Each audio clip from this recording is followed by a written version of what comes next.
Assalamu alaikum, beta. Today we are going to start a new chapter known as the reaction kinetics.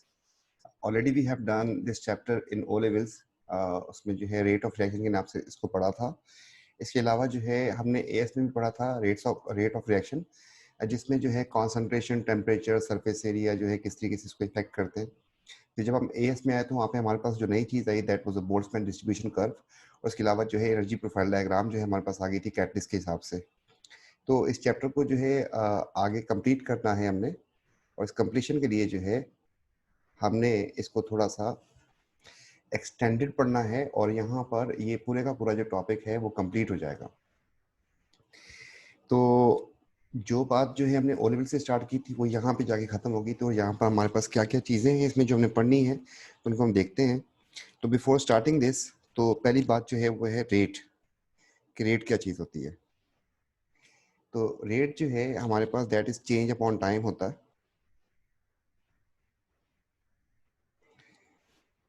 और change upon time जो है, ये change जो है किस किस चीज़ का चेंज, टेम्परेचर का चेंज वर्सेस टाइम नोट कर लें, या फिर कॉन्सेंट्रेशन का चेंज वर्सेस टाइम नोट कर लें, या फिर pressure, volume of gas, mass of reactant या प्रोडक्ट, द पीएच, कंडक्टेंस, मतलब कोई चीज़ कंडक्ट कर रही है तो आयंस की कंडक्टेंस जो है, और उसके अलावा जो है कलर किसी चीज़ का जो है वो टाइम के साथ नोट कर लें.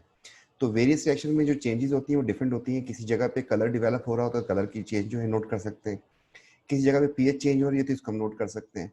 किसी जगह पे वॉल्यूम ऑफ गैस जो है वो कलेक्ट हो रहा है अगर, तो उसका वॉल्यूम जो है with the passage of time जो है वो क्या क्या उसमें चेंज आ रही है उसको नोट कर सकते हैं, जिसकी बेस के ऊपर हम रेट निकाल सकते हैं. ये जो भी चेंज होती है टेम्परेचर की हो या पीएच की हो, उसको हम डायरेक्टली कन्वर्ट मार देते हैं कॉन्सेंट्रेशन में. तो कॉन्सेंट्रेशन जो है उसका यूनिट होता है मोल पर डीएम क्यूब. तो हमारे पास ये चेंज जो है, इसको अगर हम यहाँ पे इसका यूनिट लिखेंगे तो मोल पर डीएम क्यूब हो जाएगा, और टाइम का जो यूनिट होता है दैट इज सेकंड. तो हमारे पास जो रेट का यूनिट बनेगा दैट इज मोल पर डेसीमीटर क्यूब पर सेकंड बन जाएगा. इसमें जो टॉपिक्स हमने करने हैं वो जरा देख लेते हैं. तो कंप्लीट रेट के लिए जो टॉपिक्स हैं वो सारे आपके सामने डिस्प्लेड हैं. नंबर 1, फैक्टर्स जो हैं जो इफेक्ट करते हैं रेट को, जैसे कॉन्सेंट्रेशन हो गई. तो if you have a more concentration of reactants तो more effective collision, faster the rate. ठीक है, किसी रिएक्शन के होने की जो बेसिक है, जो वजह है, that is the effective collisions. तो greater the number of effective collisions, so faster will be the rate. ठीक है, तो इस बेस के ऊपर जो है फिर हमने जो है फैक्टर्स जो है कॉन्सेंट्रेशन, टेम्परेचर, प्रेशर, उसके अलावा जो है सरफेस एरिया एंड कैटलिस्ट पढ़े थे. 5 फैक्टर्स से ओ लेवल से पढ़ते हुए आ रहे हैं. फिर हमने एएस में भी पढ़े. एएस में हमारे पास नई चीज़ जो आ गई that was a Boltzmann distribution curve. ये दोनों चीज़ें हो गई. अब कैटलिस्ट जो है वो हमने इससे पहले पढ़ा तो था, लेकिन यहाँ पर डिटेल में आएगा हमारे पास. ये एक चीज़ कैटलिस्ट डिटेल में आएगा. एंड A2 में बेसिकली रेट लॉ जो है ये हमने बिल्कुल नहीं पढ़ा, इसको हमने देखना है, ये A2 में है. तो बिफोर स्टार्टिंग दिस चैप्टर हम पहले बोल्ट्जमैन डिस्ट्रीब्यूशन कर्व की बात कर लेते हैं. तो बोल्ट्जमैन डिस्ट्रीब्यूशन कर्व जो है ये शो करती है distribution of molecules according to their energy. इसमें वाई एक्सिस पे मॉलिक्यूल्स होते हैं और एक्स एक्सिस पे जो है एनर्जी होती है. और ये बताता है कि बोल्ट्जमैन सेज के एट अ गिवन टेम्परेचर जो मॉलिक्यूल्स लोअर एनर्जी वाले होते हैं और जो हाई एनर्जी वाले होते हैं उनका प्रोपोर्शन कम होता है, और मॉडरेट टाइप की एनर्जी वाले जो मॉलिक्यूल्स होते हैं उनका प्रोपोर्शन जो है वो ज़्यादा होता है. तो 3 रीजन में इसको डिवाइड करके हम लोग चेक किया करते थे. ठीक है, इसके बाद जो है इसमें इस कर्व को जो चीज़ें चेंज कर सकती हैं, 2 चीज़ें चेंज कर सकती हैं. Number 1 catalyst, number 2 temperature. तो कैटलिस्ट अगर ऐड कर दें तो इसकी जो एनर्जी होती है, एक्टिवेशन एनर्जी, वो पीछे हो जाती है. और यहाँ पर हमें जो है विदाउट कैटलिस्ट जो है एनर्जी ज़रा इसकी ज़्यादा होती है, विद कैटलिस्ट जो एनर्जी कम हो जाती है. कौन सी energy? Activation energy. Activation energy is minimum energy required to start a reaction. यहाँ पर चाहे टेम्परेचर से चेंज हो रहा हो या फिर कैटलिस्ट से चेंज हो रहा हो, तो हमारे पास यहाँ पे एक की वर्ड है जो लाजमी यूज़ करना है, एंड दैट इज के बाय चेंजिंग टेम्परेचर या by using catalyst the number of particles with energy greater than the number of particles with energy greater than activation energy increases. वो पार्टिकल जिनकी energy जो है activation energy से ज्यादा है उनका नंबर बढ़ जाता है, जिसकी वजह से रेट बढ़ जाता है. इस तरीके से यहाँ पर एडिंग कैटलिस्ट जो है lowers the activation energy, so number of particles with energy greater than activation energy increases. ठीक, effective collision increases and rate increases. इस तरीके से टेम्परेचर का जो मामला था, तो अगर हमने ये ब्लैक कलर जो है 25 पे जो है हमने ब्लैक से प्लॉट किया है, तो जब टेम्परेचर ज़्यादा करते हैं तो पहली बात ये कर्व जो है यहाँ से नीचे आ जाएगी, राइट। तो और इसके अलावा अगर टेम्परेचर ज़्यादा करेंगे कम कर देंगे तो ये फिर पीछे जाएगी। तो अगर टेम्परेचर ज़्यादा करते हैं तो ये डाउनवर्ड होती है और राइट हैंड साइड पे टिल्ट करती है।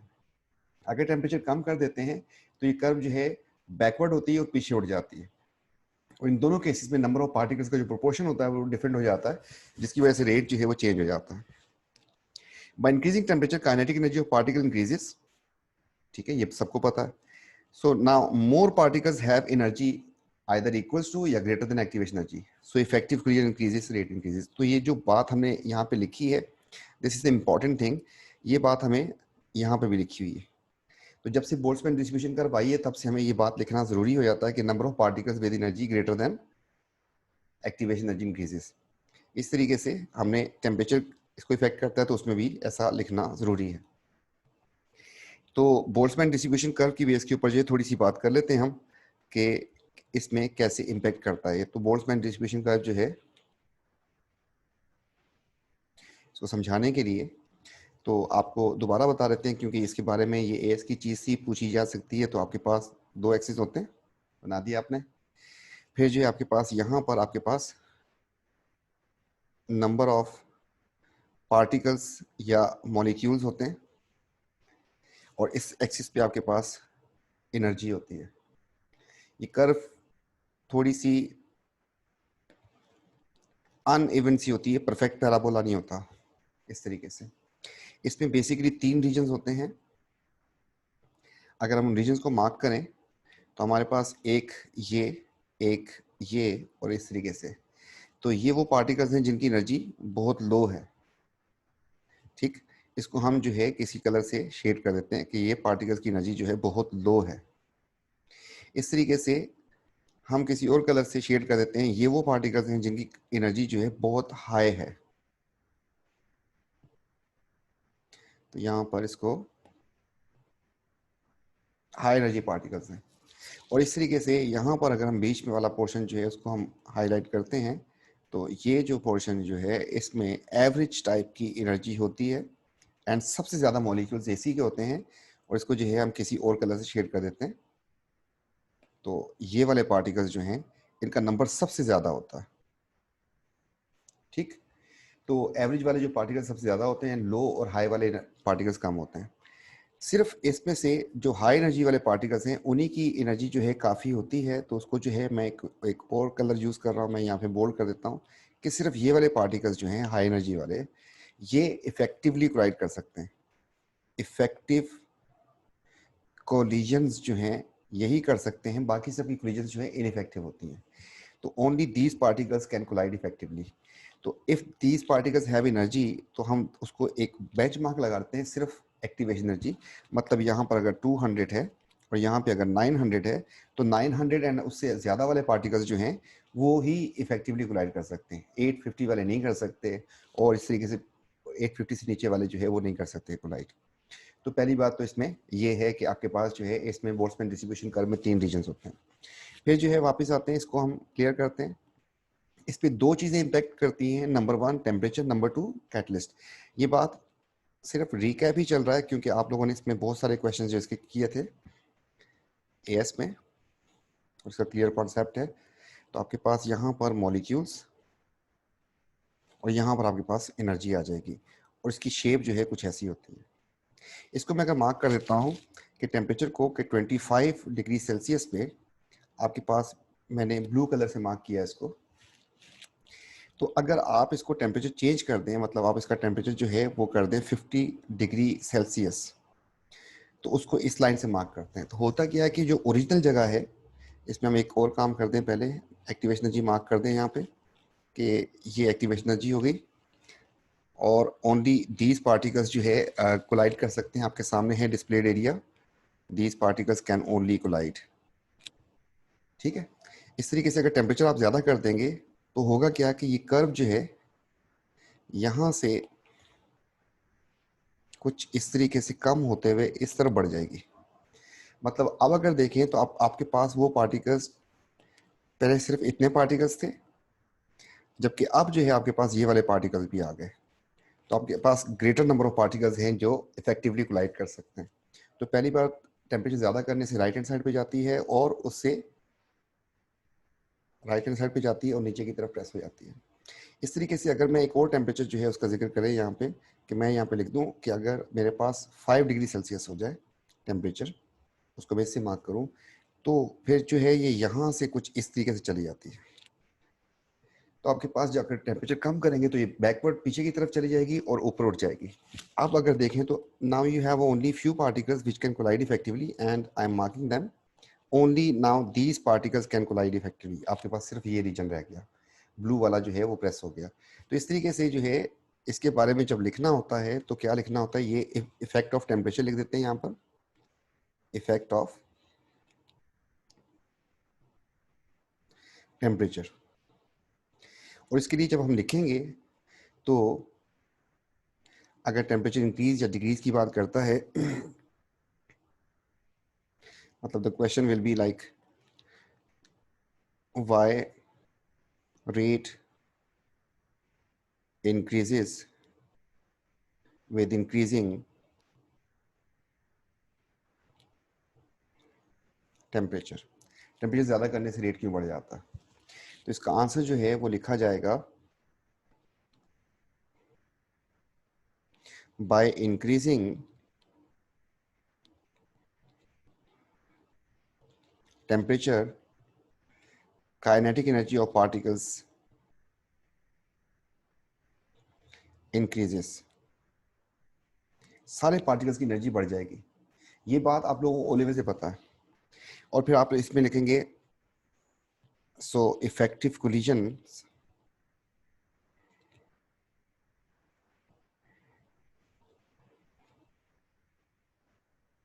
increases and rate increases। लेकिन आप लोग जो है इसमें सेंट्रल पार्ट जो इसका वो मिस कर दिया है और वो बहुत इंपॉर्टेंट है। तो ये बात आपको लाजमी लिखनी है। So more particles have energy greater than activation energy.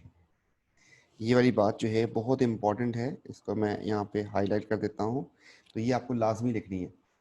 इसी तरीके से ये टेम्परेचर का इम्पैक्ट होता है इस पे। इस तरीके से अगर हम उसकी बात करते हैं कैटलिस्ट का क्या इम्पैक्ट आएगा इसके ऊपर, तो कैटलिस्ट के लिए हम यहाँ पे लिखते हैं जो आपके पास कर्व होती है, लेट्स से अभी यहाँ पे छोटी सी बना लेते हैं यहाँ पे, और कर्व की शेप कुछ ऐसी होती है। और यहाँ पर आपको पता है कि नंबर ऑफ मॉलिक्यूल्स होते हैं और यहाँ पर एनर्जी होती है। मैं बार बार इसलिए कह रहा हूँ ताकि आपको ये बात याद हो जाए। यहाँ पर हमने एक बेंच मार्क लगा दिया और इसको जो है हमने मार्क कर दिया कि this is activation energy, EA1 कर दिया इसको मैंने। सिमिलरली अगर आप कैटलिस्ट ऐड कर देंगे इसमें तो इसकी एक्टिवेशन एनर्जी जो है वो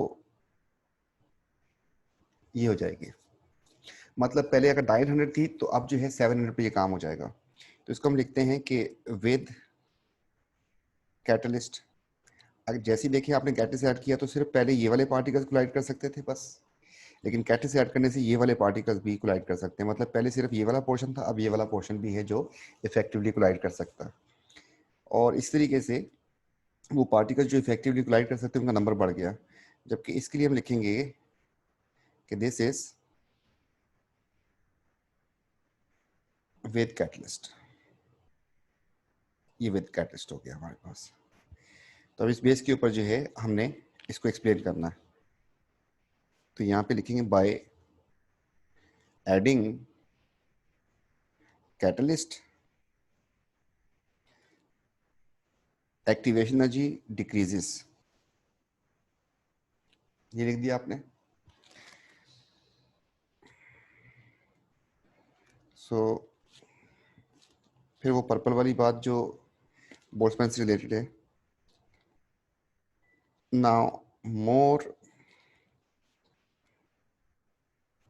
particles possess energy greater than activation energy. और फिर जो है सो इफेक्टिव कोलिजन्स, बल्कि इफेक्टिव कोलिजन सिर्फ जो है वो टेम्परेचर से होंगी, तो सो रेट इंक्रीजेस। ठीक है, तो ये तो बोल्ट्जमैन डिस्ट्रीब्यूशन कर्व का जो मामला था, हमने इसमें एएस में भी पढ़ा था। अब जो है हम आगे प्रोसीड करते हैं, तो आगे देखते हैं कि हमारे पास इसमें नई चीज़ क्या है। तो इसके बाद जो है हम आ जाते हैं वापस, तो हमारे पास जो नई चीज़ आ रही है that is rate law. Rate law क्या स्टेट करता है बेटा? रेट लॉ स्टेट करता है कि किसी रिएक्शन का जो रेट है वो रिएक्टेंट्स की कॉन्सेंट्रेशन के साथ डायरेक्टली प्रोपोर्शनल है। मतलब if you have a more concentration of reactants, तो you will have a more chances of effective collisions, तो इफेक्टिव कोलिजन के चांसेस ज्यादा होंगे, सो रेट ज्यादा हो जाएगा। इस बेस के ऊपर जो है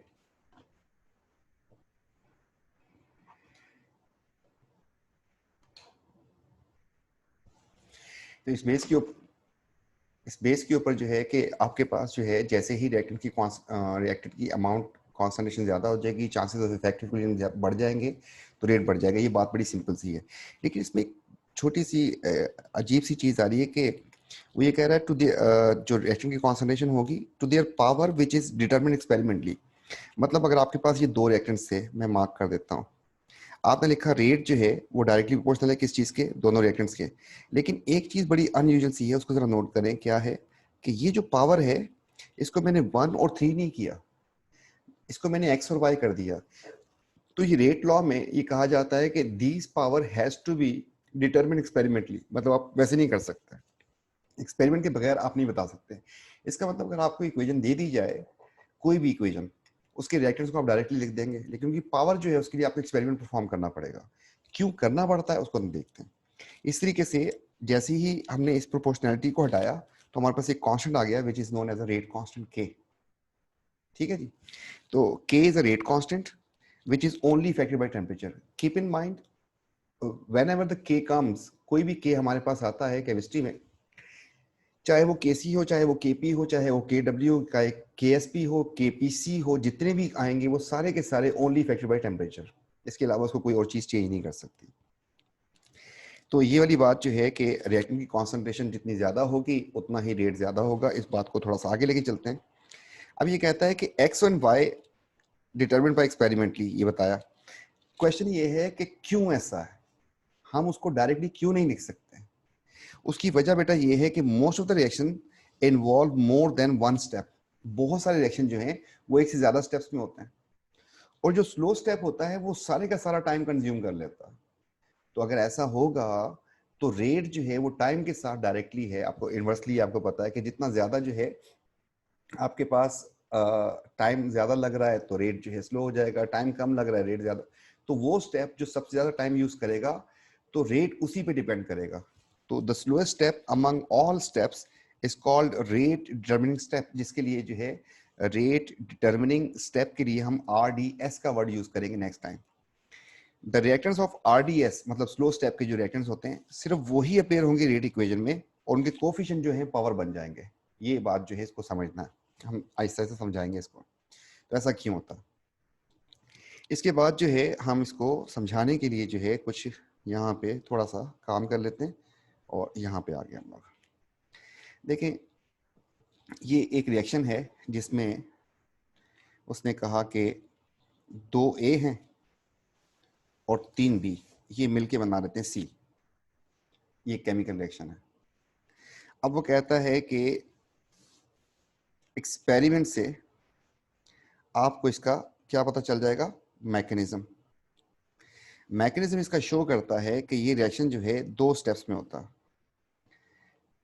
2 स्टेप्स में होता है। पहले स्टेप में ये होता है कि 2A जो हैं वो एक B से मिलते हैं, और आपके पास बन जाता है एक चीज X बन जाता है, जो इंटरमीडिएट है, कोई कोई इंटरमीडिएट जैसी रिएक्शन में बनते हैं।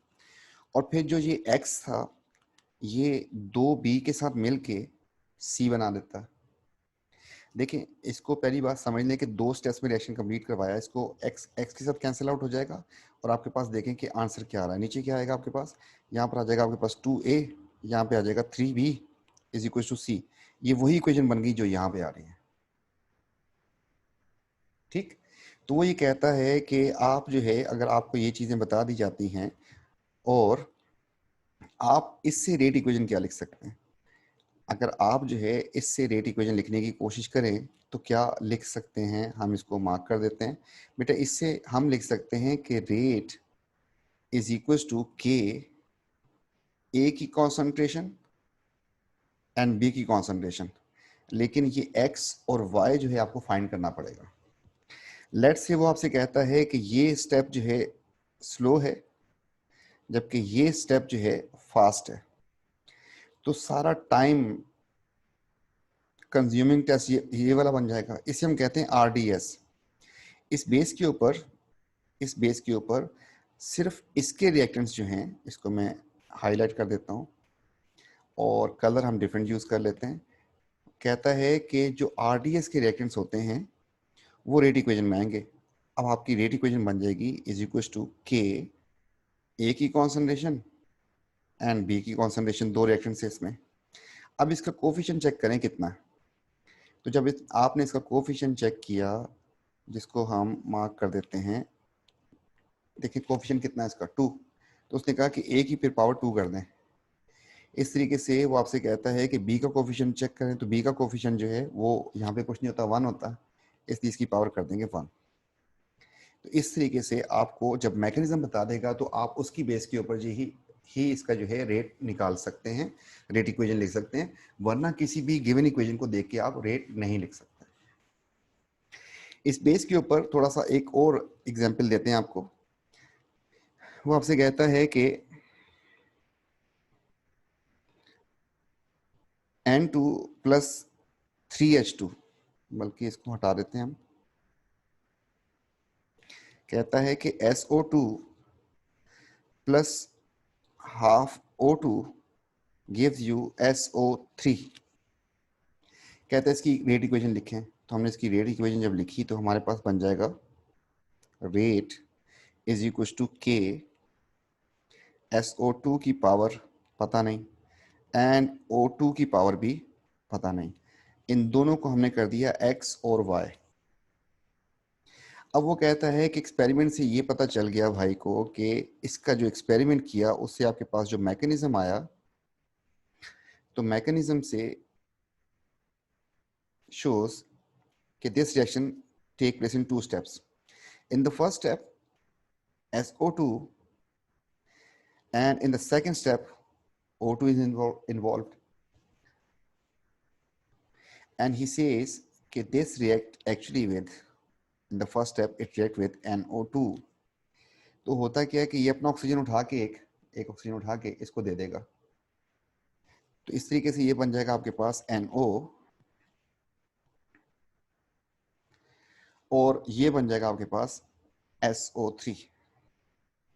और सेकंड स्टेप में वो कहता है कि आपके पास जो है ये NO जो बना था इंटरमीडिएट बीच में जो बना था, ये ऑक्सीजन के साथ रिएक्शन करके आपके पास दोबारा बन जाएगा NO2।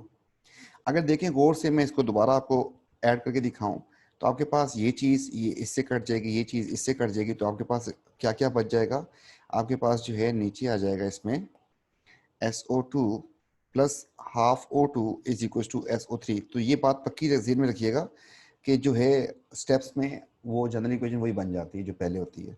तो हम वापस चलते हैं काम की तरफ। तो हमारे पास जो है ये 2 स्टेप्स उसने भाई ने शो कर दिए। अब वो कह रहा है कि इसमें जो है RDS लेट से ये है, RDS अगर ये है तो इसकी रेट इक्वेशन जो हम लिखेंगे, तो हमारे पास रेट इक्वेशन बहुत ही अजीब आ जाएगी। इसमें हम लिखेंगे K और फिर लिखेंगे हम यहाँ पर RDS के जो रिएक्टेंट्स है उसको मैं मार्क कर दूं आपके सामने, ये रिएक्टेंट्स है आपके पास। तो आपको लिखना पड़ेगा NO एंड आपको लिखना पड़ेगा O2, और जो है इसकी पावर 1 है जबकि इसकी पावर हाफ लगानी पड़ेगी जो पावर्स लगी हुई हैं इसके साथ, ये बनेगी रेट इक्वेशन। क्योंकि NO जो है आपके पास इस इक्वेशन में तो था ही नहीं, तो आप NO की जगह पे कुछ लिख भी सकते हैं। आप देखें NO किस चीज से बन रहा है, NO इन 2 चीजों से मिलकर बन रहा है, तो आप जो है इसकी जगह पे इसको भी लिख सकते हैं। तो बहरहाल अभी सिंप्लीफाइड फॉर्म जो आरडीएस होता है उसके जो रिएक्टेंट्स होते हैं वो आ जाते हैं आपके पास, और उसके जो कोफिशिएंट होते हैं वो पावर बन जाते हैं। अब इस बेस के ऊपर थोड़ा सा एक स्टेप और आगे लेते हैं। अगर वो आपसे कहता है कि पहले आपको दिखा दें उसके बाद फिर आगे बढ़ते हैं।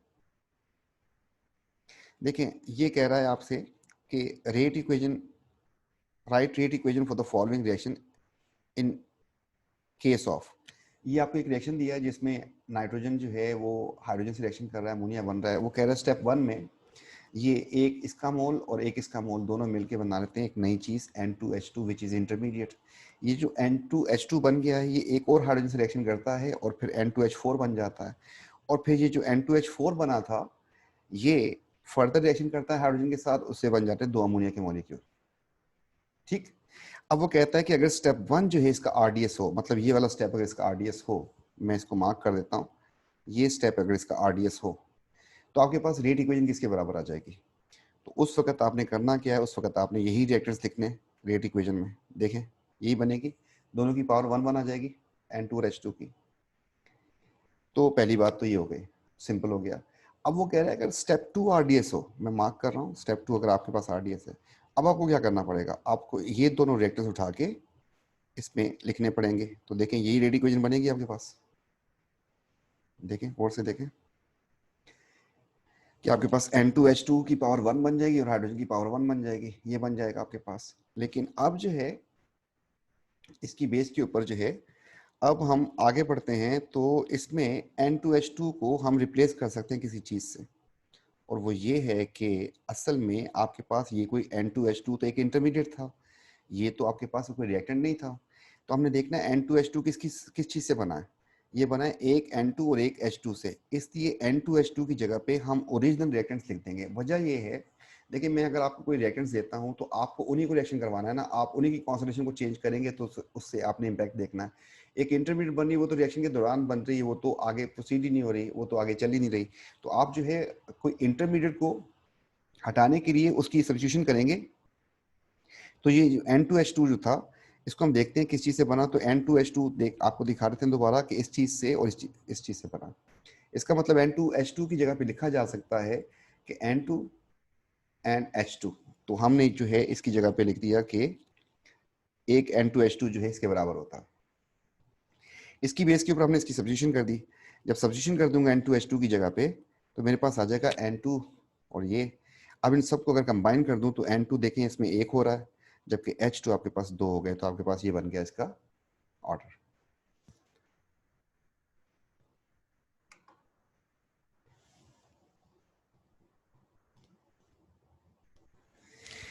इसके बाद जो है अगर वो कह रहा है स्टेप 3 आरडीएस हो, अच्छा अब एक तो हमने ये किया कि हमने सब्स्टिट्यूशन कर दी, एक और भी रास्ता है। वो ये है कि अगर आपके पास पहला स्टेप है तो उसमें तो सिंपल हो गया, अगर आपके पास सेकंड स्टेप कभी आए तो आप दोनों इक्वेशन को स्टेप 1 स्टेप 2 को ऐड कर दें, उससे भी आपके पास बन जाती है रेट इक्वेशन आ जाएगी आपके पास, और सब्स्टिट्यूशन ऑटोमेटिकली हो जाएगी उसमें। अब जो है इसको भी आपको करके दिखाते हैं। आपके पास सेकंड स्टेप के आरडीएस होने पे आपके पास ये रेट इक्वेशन बनी है। अब क्या कर रहा हूं, इसका सेकंड ऑल्टरनेट वे बता रहा हूं। मैंने क्या किया, स्टेप 1 को एंड स्टेप 2 को दोनों को ऐड कर दिया। ऐड करने से मेरे पास जो चीज बन गई तो ये चीज बनी है। इसको अगर देखें गौर से, मेरे पास N2 कितने आ गए और H2 कितने आ गए। इससे रेट इक्वेशन क्या बनी है, ये वही रेट इक्वेशन है जो पहले बनी थी। देखें N2 की पावर 1 एंड H2 की पावर 2, यहाँ पर देखें यहाँ पर भी वही बन रही है। तो दिस इज सिंपल, ये जरा आसान है कि आप दोनों इक्वेशन को ऐड कर दें। अगर स्टेप 2 आरडीएस हो तो 2 को ऐड कर दें, अगर स्टेप 3 आरडीएस हो तो तीनों को ऐड कर दें। उसके बाद जो है आपको सब्स्टिट्यूशन करने की जरूरत नहीं पड़ेगी। इस बेस के ऊपर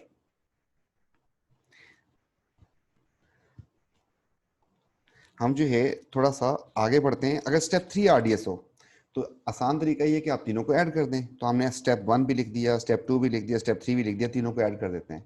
ऐड करने से आपके पास ये हिसाब किताब बन गया और आपके पास ये इक्वेशन आ गई। और अगर सब्स्टिट्यूशन करते तब भी आपके पास यही आती है। तो मेरे ख्याल में ये थोड़ा सा आसान होता है। अब इसी बात को जो है मैं अलग से आपको एक दफ़ा ज़रा दिखा देता हूँ कि साथ साथ वर्किंग करते हैं तो ज़रा आसान हो जाता है। N2 and 3H2 is equal to 2NH3। This is overall reaction, overall. और इसकी रेट इक्वेशन जो बनेगी तो रेट लिखा जाएगा और फिर लिखा जाएगा के, और N2 की पावर एंड H2 की पावर दोनों ही नहीं पता, इसको भी x कर देंगे, इसको y कर देंगे। अब वो कहता है कि रिएक्शन जो है इसका मैकेनिज्म पता चला कि 3 स्टेप में होता है। स्टेप वन में ही सेज के N2 एंड एक H2 मिलते हैं, बन जाता है N2H2, ये बन जाता है। फिर कहता है स्टेप 2 जो है उसमें जो N2H2 बना था वो एक और हाइड्रोजन रिएक्शन करता है, बन जाता है N2 एंड H4, हाइड्रोजीन बन जाता है। और फिर कहता है स्टेप 3 में आपके पास जो N2H4 हाइड्रोजीन बना था वो एक और हाइड्रोजन रिएक्शन करता है, इस तरीके से बन जाते हैं आपके पास 2 अमोनिया के मॉलिक्यूल। अगर देखें इन सबको मैं ऐड कर दूं वैसे ही, तो आपके पास ऊपर वाली इक्वेशन बन जाएगी, इसके साथ ये कट जाएगा, इसके साथ ये कट जाएगा, तो आपके पास रिएक्टेंट साइड पे क्या चीज आ जाएगी, देखें ये वही चीज आ रही है जो आपके पास इस तरफ लिखी हुई है। एक N2 आएगा, 3 H2 आ जाएंगे। प्रोडक्ट में आपके पास क्या चीज आएगी, 2 NH3 आ जाएंगे। ठीक है, तो ये तो वैसे ही आपको बता रहे हैं अभी कि जब भी हम सारे स्टेप्स का एडिशन करते हैं ये हो जाए। अब इसमें क्वेश्चन ये है कि अगर इफ स्टेप 1 RDS हो तो रेट इक्वेशन क्या होगी।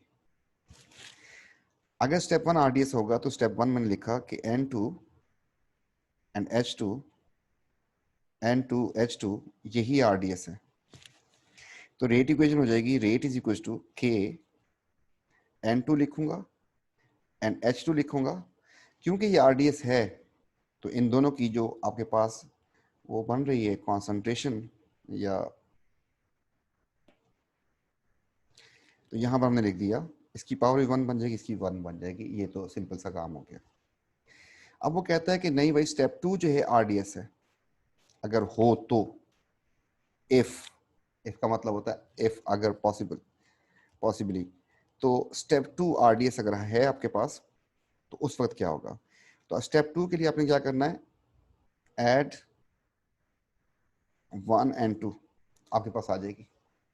इसके लिए हमने लिखा पहले स्टेप में हमारे पास था N2 plus H2 gives you N2H2, and second step में था N2H2 plus H2 gives you N2H4। आपके पास ये स्टेप 1 था और ये स्टेप 2 था, इन दोनों को अगर ऐड कर देंगे आप तो इस तरीके से आपके पास ये कैंसिल हो जाएगा और आपके पास बन जाएगा N2 2H2 gives you N2H4। And now the rate equation, rate equation इसकी लिखी जाएगी rate is equal to K if it is RDS, second RDS था तो आपके पास जो रिएक्शंस आए हैं उसकी बेस के ऊपर N2 की पावर बन जाएगी 1, जबकि H2 की पावर बन जाएगी 2, जो कोफिशिएंट होते हैं उसकी पावर बन जाएंगे। इस तरीके से अगर आपके पास स्टेप 3 RDS हो, इफ स्टेप 3 RDS, तो उस वक्त आपके पास क्या बनेगी, आप सबको ऐड कर दें, आप सबको ऐड कर दें तो आपके पास स्टेप 1 था, स्टेप 2 था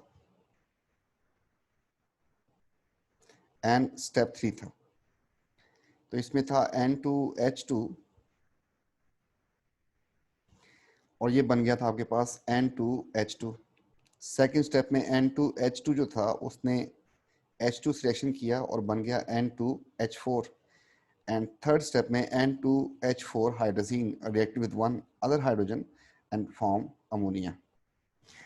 तो अब आपको स्टेप 3 RDS था तो आपने करना क्या था, यहाँ पे ऐड करना था स्टेप 1 को, 2 को और 3 को।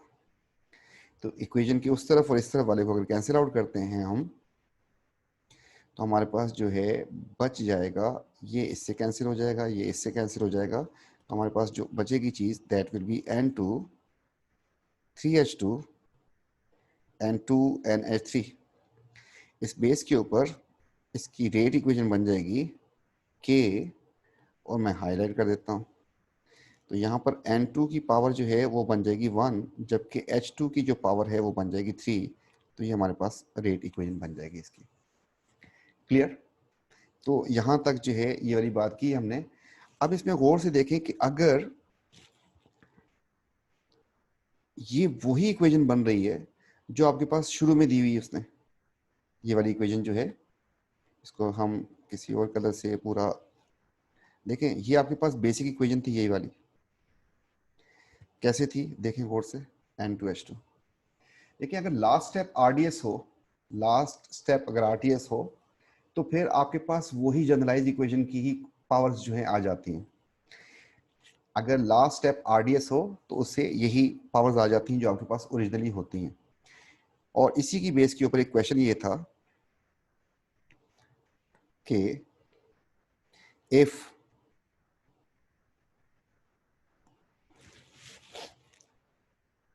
To SO2 plus O2 NO2 is equals to 2SO3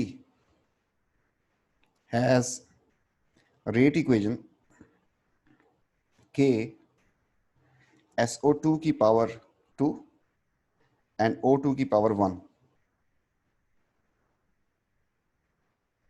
what conclusions can be drawn। इससे आप क्या कंक्लूजन ड्रॉ कर सकते हैं? इससे बेटा दो कंक्लूजन निकल सकते हैं। नंबर 1, लास्ट स्टेप अगर RDS हो तो आपके पास वही पावर्स आ जाती हैं जो ओरिजिनली होती हैं। दो, इसकी पावर जो है आप कलर और चेंज कर लेते हैं, इसकी पावर 2 थी, इधर भी 2 था, इधर 1 थी, ये भी 1 था, तो बिल्कुल जनरल इक्वेशन जैसी बन रही है। तो नंबर 1 लास्ट स्टेप अगर RDS हो तो फिर इसलिए। या फिर सेकंड कंक्लूजन ये बन सकती है कि it is single step reaction. देखिए अगर सिंगल स्टेप हुआ ये रिएक्शन, इसका मतलब ये हुआ कि 2SO2 plus O2 is equal to 2SO3, यही RDS होगा। फिर अगर ये RDS होगा तब भी इक्वेशन ये बनेगी, और अगर लास्ट स्टेप हुआ तब भी आपके पास वही इक्वेशन बनेगी। ठीक है, तो इसको जो है हम नेक्स्ट क्लास में इंशाल्लाह आगे प्रोसीड करेंगे। तो अभी जो है टेक केयर, तो फिर जो है इसको आगे बढ़ते हैं, इसको करेंगे इंशाल्लाह। थैंक यू, टेक केयर, अल्लाह हाफिज़।